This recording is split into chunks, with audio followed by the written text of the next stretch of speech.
Psst, check out my Patreon. So I don't know about you guys, but I sure could go for some cookies and cream ice cream right about now. Or maybe some chocolate chip cookie dough. Or maybe birthday cake.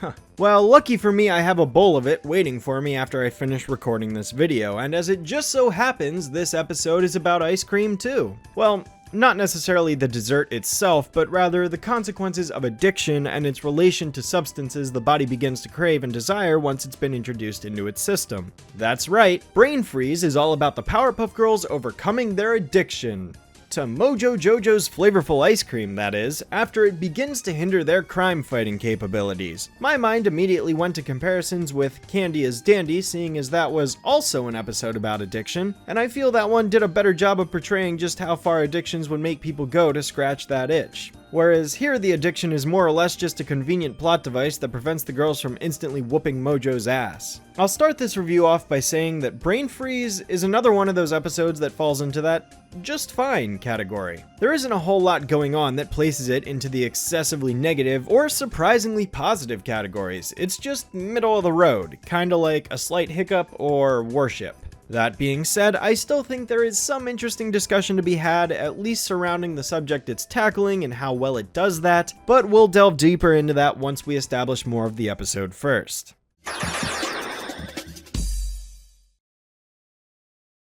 Wow! All of the nation's gold as you've never seen it before. On a train! So the story begins with the Powerpuff Girls and their Elemental High School class taking a field trip to Fort Knox on Tour, a museum containing a ludicrous amount of random items all made out of solid gold. Why the American government allowed this project to even happen at all, let alone allowing Elemental High School children on board with easy access to extremely valuable material without any security whatsoever, is beyond me, but that's what cartoons are for, I suppose. No guards, no cameras, no laser gates, no barriers, nothing. These children could just walk off the train with bars of gold and the conductor would be none the wiser. But that detail is not important enough, I guess. What is important to this reboot is the sheer absurdity of some of these items. World's biggest gold nugget! You mean world's biggest gold chicken nugget.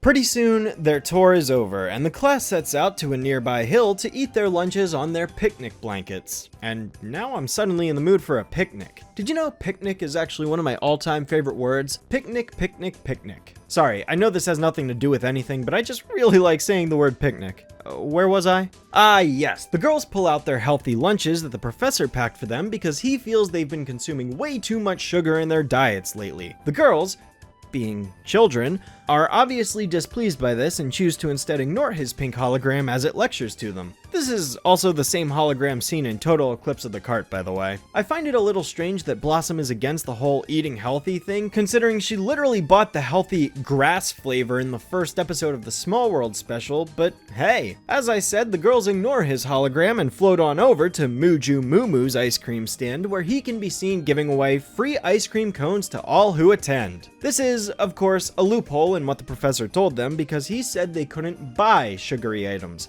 He never said anything about being given them for free. To them, this allows them to acquire said ice cream for consumption and makes everything a-okay, although I do question the familiarity and appearance that Mojo has to a certain other character we've seen before in this series. You may have heard of him before. Okay, seriously, this disguise is pathetic. How could anyone fall for this? Are the girls really that blind that they don't recognize their very own cousin Johan when they see him? I mean, I'm glad to see he's doing well for himself since Not So Secret Service because his ice cream business seems to be taking off, but seriously, how did the girls not notice this? Come on. Okay, they are observant enough to at least question it, but it doesn't do them any good because they just buy his lame excuse anyways, and pretty soon the girls find themselves realizing that this ice cream has some unfortunate side effects.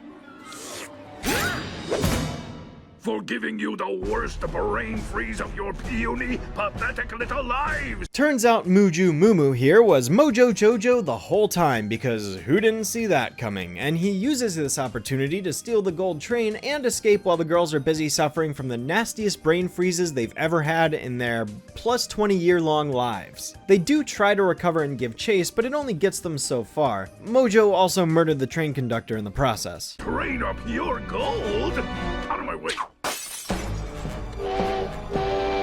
Mojo. This is where that ice cream addiction I mentioned at the beginning of the review comes into play. See, the girls attempt to catch up to put a stop to Mojo before he can get away, but they suddenly become distracted by their desire to continue consuming the ice cream that Mojo had given them because apparently he included some kind of addictive substance in the ingredients. While this addictive substance is not shown to us, only stated verbally, it does lead to the girls rapidly getting addicted to the stuff, which is strange because it's also giving them brain freeze as well. It's like they're addicted to the pain, but I guess when the body craves a chemical that badly, people are willing to bring themselves harm in order to achieve it. That's actually, in truth, how dangerous addictions can become, provided it is an addiction that can cause people harm. But I suppose the ice cream is a good allusion to drugs and other chemically addictive substances that may make a person feel good while simultaneously creating health drawbacks to their behaviors as well. Truthfully, addictions are a very scary thing, and the drug metaphor that it's going for here is pretty surface level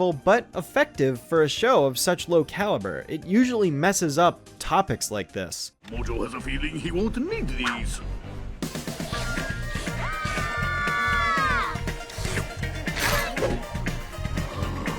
Next, we get a montage of the girls attempting to stop Mojo while he partakes in various leisurely activities because he knows the girls can't touch him without freezing themselves thanks to their ice cream addiction. I also really like the instant freezing effect. It has some humor and charm to it that just makes me appreciate the hyperbole of the situation a bit more. It also reminds me of some video games like Sonic CD where you get frozen and you just instantly snap into this giant ice cube. I think the same thing happens in SpongeBob Battle for Bikini Bottom as well. I don't know, I've always liked that kind of visual gag. It's a better way of showing the girls being harmed by their addiction rather than just them holding their head and going ow, ow, ow, ow, ow. And I do like that. My question is though, the girls already threw their ice cream away before approaching Mojo the very first time, so how did they get these new cones? Mojo must have formulated the ice cream with something highly addictive. Yeah, chocolate chip cookie dough. No!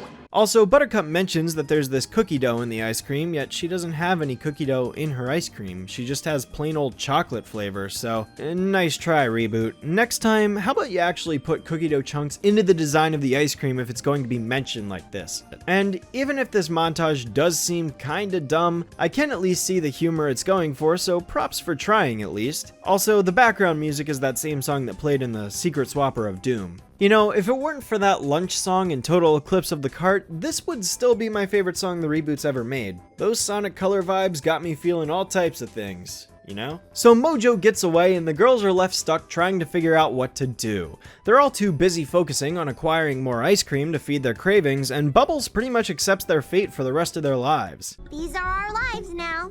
Ice cream heads, living cone to cone.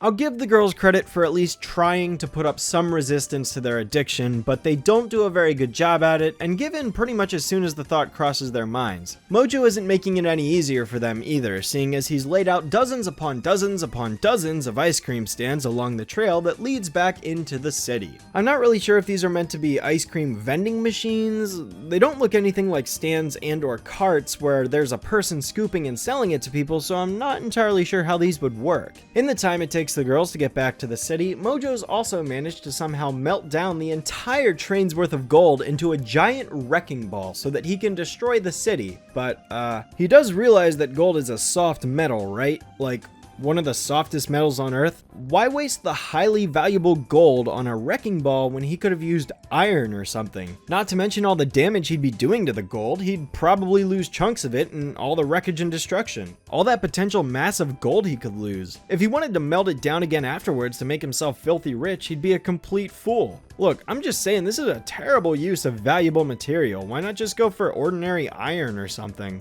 Then again, this character isn't very smart. I mean, this is the same guy whose entire plan here is to destroy Townsville with a singular wrecking ball. And he seems to have overlooked the simple fact that this wrecking ball isn't even attached to a crane. It's hooked to an immobile tower, so he can only destroy what's in his nearby vicinity, not the whole city. As if that weren't enough, the program he has running this thing won't work properly because there's somehow a knot in the rope. Or cable. The episode calls it a cable, even though it's clearly just rope. And why the hell would Mojo build this with a knot in the first place? How does that even happen? Well, he tries to undo his giant knot, only to get tangled up against the ball and swung back and forth into various factories, all of which produce some variety of sharp objects. Oh, no, no, no, not a broken glass factory?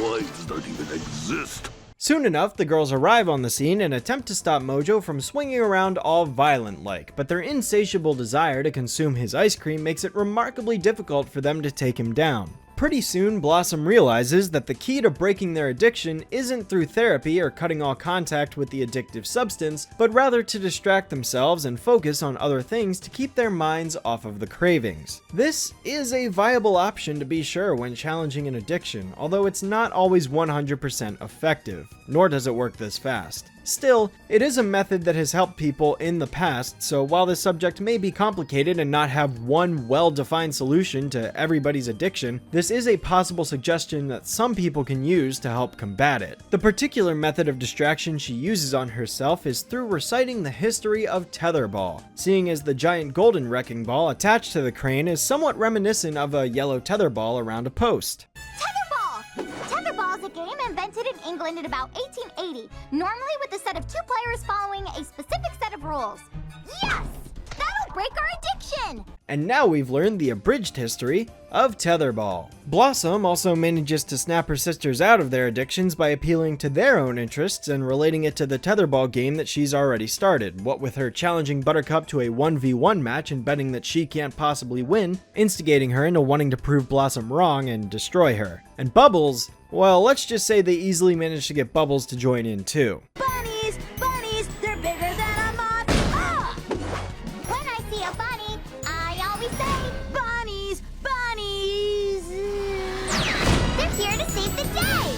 My god, if that zoom in on her face isn't the biggest epiphany face I've ever seen in my life, I don't know what is. Also, I love how even when the girls go to hit the tetherball, there are hit flashes. Like, we can't even see the girls make contact with a ball while playing a sport, and that's just sad. Well, technically we're allowed to see them make contact, but only when they're singing the bunny song. Looks like the PPGs are not allowed to be shown punching something unless they are singing about bunnies. Makes sense? But just like that, the crane falls, Mojo is stopped, and the girls break their addiction so they can resume their normal, everyday lives ice cream free. Yeah, it's a little unrealistic compared to the speed of which addictions are formulated and eliminated, but it can only do so much in an 11-minute cartoon episode. Truthfully, I think what this is suggesting is not an end-all be-all cure to the issue, but rather just one potential method of coping that some people may find success in, while others may not. Addiction is a very tricky obstacle to pin down and cure, so this isn't going to work for everybody. I wish we had something good to eat. Chocolate!